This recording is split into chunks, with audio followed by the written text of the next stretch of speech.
And the image of Mary and Jesus inside the Kaaba wall. So, is it actually true or it's disputed, or how then it got means removed during siege of Makkah? Now it's not there, right? Yeah, so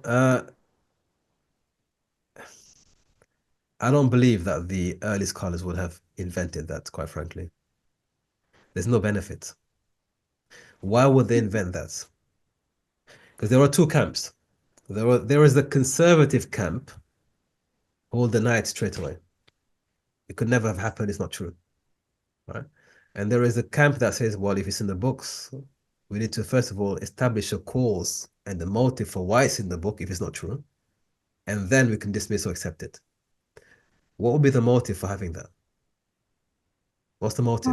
أذكركم الآن بالشيء الذي ربما يسمعه بعضكم لأول مرة، وهو ما أخرجه الإمام الأزرقي في تاريخ مكة، والإمام الذهبي في سير النبلاء في القسم الخاص بالسيرة المحمدية، وهذا ثابت من رواية عمرو بن ميمون ومن رواية عطاء بن أبي رباح أن النبي يوم فتح مكة دخل الكعبة ووجد فيها الأصنام والتماثيل التي تعبد من دون الله فأمر بإزالتها، ووجد فيها صنما لإبراهيم عليه السلام يستقسم بالأزلام يعني يعمل عملا شركيا فأمر بإزالته، ووجد فيه صورة تمثالا يقول تمثالين لمريم وابنها في حجرها، فوضع يده عليهما وقال لهم امحوا كل ما سوى هذان يبقيان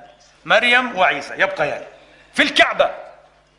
يروي الإمام الذهبي وهو من هو رحمة الله عليه عن عطاء بن أبي رباح أنه قال وسئل هل أدركت تمثال مريم وابنها في الكعبة؟ قال نعم رأيته أنا بنفسي وقد أمر النبي بإبقائهما. نعم المسلمون أنفسهم يعجبون لسماع هذا النبأ. وعمر ابن ميمون قال نعم رأيت أنا هذا أيضا، وهذا شيخ الأئمة، هذا شيخ سفيان الثوري. عمر ابن ميمون قال أنا رأيت هذا بنفسي قبل أن تتهدم الكعبة. What would be the motive for having that?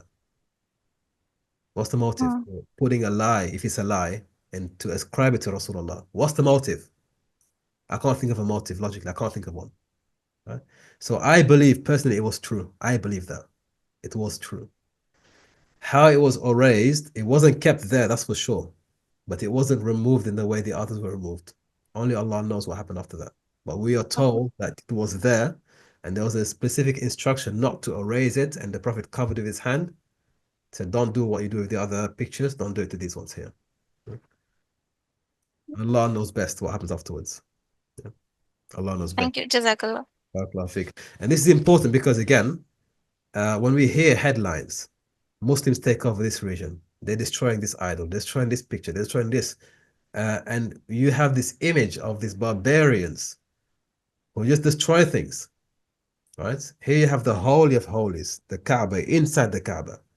And even there is reverence, respect. There is respect for something that, even though we don't accept it, we don't believe in these things, but there is a sign of respect. It's not just kind of dealt with in the way we've seen certain things happen in parts of Iraq, Afghanistan, when people enter, even Syria in recent times during the civil war, what they did to the masajid there, right? The resting place of certain scholars, how they trashed it with no respect. يلا بإذن الله سبحانه وتعالى لن يعبد في أرض الشام سوى الله، ولن يقم إلا حكم الله، ولن يعبد الجبت والطاغوت في أرض الشام بعد هذه الأيام بإذن الله سبحانه وتعالى. لا نرضى بغير الله ودين الله وسنة نبي محمد بن عبد الله. تكبير الله أكبر.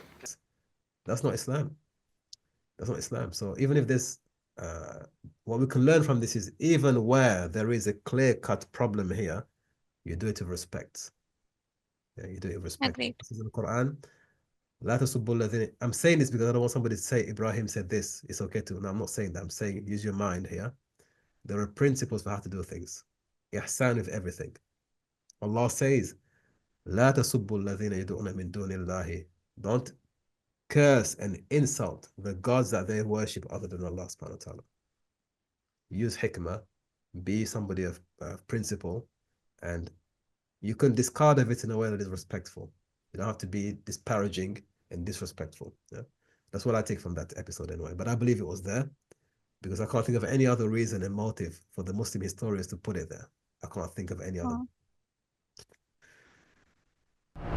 If you're enjoying this lecture and would like to learn more about the history of ancient Arabia in all of her glory, then you will love Civilis Arabica. This series of lectures is delivered as part of an annual history program for only £10 a month.